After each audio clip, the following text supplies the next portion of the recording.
তারপরে বলছেন আবু হুরায়রা রাদিয়াল্লাহু আনহু বর্ণিত রাসূলুল্লাহ বলেছেন লা হাওলা ওয়ালা কুওয়াতা ইল্লা বিল্লাহ হলো 99টি রোগের আরোগ্য, যার সবচেয়ে কমটি হলো দুশ্চিন্তা।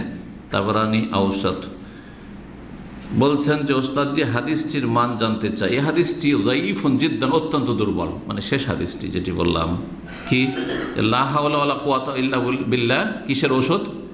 99টি রোগের বা সমস্যার ঔষধ, সমাধান, সমস্যার সমাধান 99টি।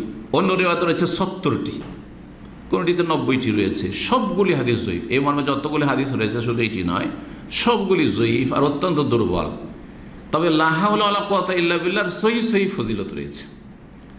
লা হাওলা ওয়ালা কুওয়াতা ইল্লা বিল্লাহতে 99টি গরজ পুরা হবে, তার মধ্যে সবচেয়ে নিম্ন হালকা হচ্ছে দুশ্চিন্তা দূর হবে, এইরকম কথা ঠিক নাই। কিন্তু অনেক ফায়দা রয়েছে, অনেক ফায়দা রয়েছে ঈমান ইয়াকিনের সাথে পড়লে। লা হাওলা ওয়ালা কুওয়াতা ইল্লা বিল্লাহ সম্পর্কে সহিহ বুখারী মুসলিমে সহিহ হাদিস রয়েছে। আলা আদুল্লুকুম আলা কানজিম মিন কুনুজিল জান্নাহ, জান্নাতের ভান্ডার সমূহের একটি ভান্ডার তোমাদেরকে বলে দেব নাকি? নবী সাল্লাল্লাহু আলাইহি ওয়াসাল্লাম বললেন, সাহাবী ইয়া রাসূলুল্লাহ অবশ্যই বলে দেন। বললেন লা হাওলা ওয়ালা কুওয়াতা ইল্লা বিল্লাহ ফাইন্না কানজুম মিন কুনুজিল জান্নাহ, জান্নাতের ভান্ডার সমূহের একটি ভান্ডার। তার মানে এই লা হাওলা ওয়ালা কুওয়াতা ইল্লা বিল্লাহ বেশি বেশি পড়লে জান্নাতের ভান্ডার হাসিল করতে বলে, জান্নাতে যাওয়ার মাধ্যম হবে। এবং এর মাধ্যমে দেখেন, এর অর্থটা যদি একটু গভীরভাবে চিন্তা করেন, আর সেটা যদি, এই জন্য বললাম বড় ঈমানের সাথে অর্থ বুঝে ইয়াকিনের সাথে যদি পড়েন, যে এই কথাগুলি বলছেন আল্লাহকে সত্যি অন্তর থেকে বলছেন, অন্তর থেকে বলছে যে এটা মুখ দিয়ে আপনি প্রকাশ করছেন, উচ্চারণ করছেন, তাহলে এর অনেক ফায়দা রয়েছে। তার মধ্যে দুনিয়ার অনেক ফায়দা রয়েছে, 99টা বলবেন না, কিন্তু অনেক ফায়দা রয়েছে। লা হাওলা ওয়ালা কুওয়াতা ইল্লা বিল্লাহ, আমার কোনো শক্তি ক্ষমতা নেই আল্লাহ ছাড়া।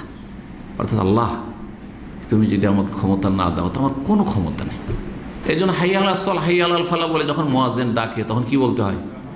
লা হাওলা ওয়ালা কুওয়াতা ইল্লা বিল্লাহ। যেন আল্লাহকে বলছেন আল্লাহ তোমার পক্ষ থেকে আহ্বায়ক আহ্বান করছে, আজান দিচ্ছে, মুয়াজ্জিন আজান দিচ্ছে, ডাক দিচ্ছে, হাইয়া আলাস সালাহ সালাতের জন্য এসো, হাইয়া আলাল ফালাহ সার্বিক মঙ্গল কল্যাণের জন্য মুক্তির জন্য এসো। আল্লাহ তোমার যদি পক্ষ থেকে তৌফিক না হয়, তুমি যদি আমাকে ক্ষমতা না দাও, তাহলে আমার কোনো ক্ষমতা নেই।